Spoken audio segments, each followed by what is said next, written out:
Shalom à tous.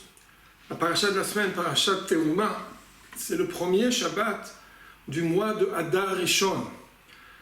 Il y a de nombreuses réflexions à propos de cette année embolismique, la Shana Meuberet, où Chachamim ont de façon tout à fait méticuleuse et vraiment un compte particulièrement exact, nous ont ordonné de rajouter un mois de Hadar afin de mettre en adéquation la différence du cycle solaire face au cycle lunaire. Et ce serait en vérité une occasion d'approfondir un petit peu, mais peut-être en deux mots. Vous vous souvenez certainement de la chanson « Le soleil a rendez-vous avec la lune », mais la lune n'est pas là. Alors le soleil attend. À vrai dire, c'est exactement la description de ce qui se passe. Parce que, comme vous le savez, il y a une mitzvah assez, un devoir de fixer le calendrier juif en fonction de la rotation de la lune autour de la planète Terre. Ça s'appelle « Chodesh hazeh lachem rosh chodashim ». C'est la première mitzvah qu'Akadosh Baruch Hu a donnée à Moshe Rabbeinu au moment de la sortie d'Égypte. Il lui a montré Kazeh re'eh vekadesh. Il lui a montré le renouvellement de la lune. À vrai dire, quand on dit Hidush HaChodesh, c'est en fait un effet d'optique, parce que la lune, elle reste tout le temps de façon stable. C'est l'apparition de la lune face, quand on est nous sur la terre, qui change, qui va en agrandissant jusqu'à la moitié du mois et ensuite en dégression. En ordonnant cet ordre-là, on a donc établi un calendrier à base lunaire. Parfait.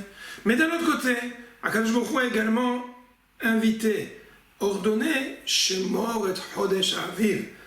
La fête de Pessah doit être, elle s'appelle, un des noms, des nombreux noms qu'elle a, c'est également Chag Aviv, la fête du printemps. Mais le renouvellement de la nature au printemps ne dépend pas du cycle lunaire, ça dépend les saisons, sont des saisons solaires.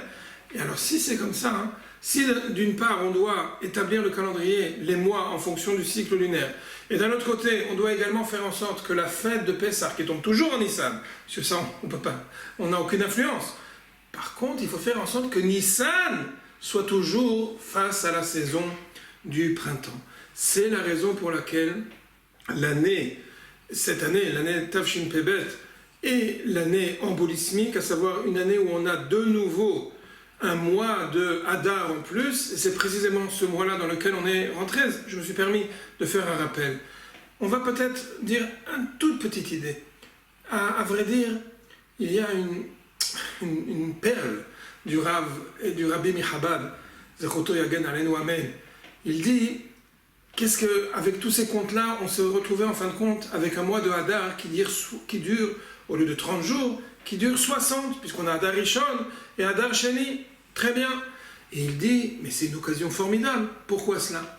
Parce qu'il y a un din dans les lois relatives à la kashrut, ce qui s'appelle le bitul beshishim, à savoir en deux mots, quand il y a une goutte, ne serait-ce qu'un tout petit peu, d'un produit interdit, qui tombe et qui est mélangé dans le plat d'un tafshil permis, alors nous disons que à partir du moment qu'il y a 60 fois plus au niveau du volume de ce qui a été introduit, donc l'interdit qui a été introduit, il s'est en fait mélangé avec le éther, ça s'appelle diné ta'arovot, 60 fois plus, yesh bitul, bitul beshishim ça s'appelle, l'interdit est complètement annulé face au éther. À vrai dire, il dit, de façon bien évidemment, c'est un machal, mais c'est une idée fondamentale. Tous les ans, on a une mitzvah de rajouter la simcha, marbim et simcha be'adar. Il dit c'est très bien, et c'est parfaitement, ça correspond aux 30 jours du mois de Hadar. Mais cette année, dans une année Meuberet, on n'a pas 30, ces 30 jours-là sont devenus 60 jours chez Marbim et Simcha, où on rajoute de la joie et de l'allégresse. Il dit mais c'est parfait.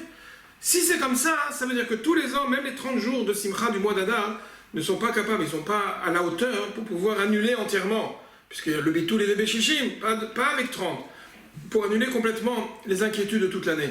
Par contre, une année où on a 60 jours de simcha, comme l'année notre année où nous sommes maintenant, dans le mois de Hadar Rishon, on a un devoir d'être particulièrement préoccupé par ce ribouille de simcha. Pourquoi cela? Parce que si on a 60 jours de simcha, et voilà que ces 60 jours-là ont la force, ont la capacité d'annuler toutes les tsarotes de l'année, toutes les déagotes, les tristesses, les inquiétudes. C'est la raison pour laquelle on va dire à tous, et qu'on a le mérite, grâce à cette bénédiction du Rabbi, de pouvoir véritablement cette année annuler entièrement toutes les déagotes, toutes les inquiétudes, toutes les tristesses, toutes les difficultés, grâce à ces 60 jours de Simcha. Shabbat Shalom.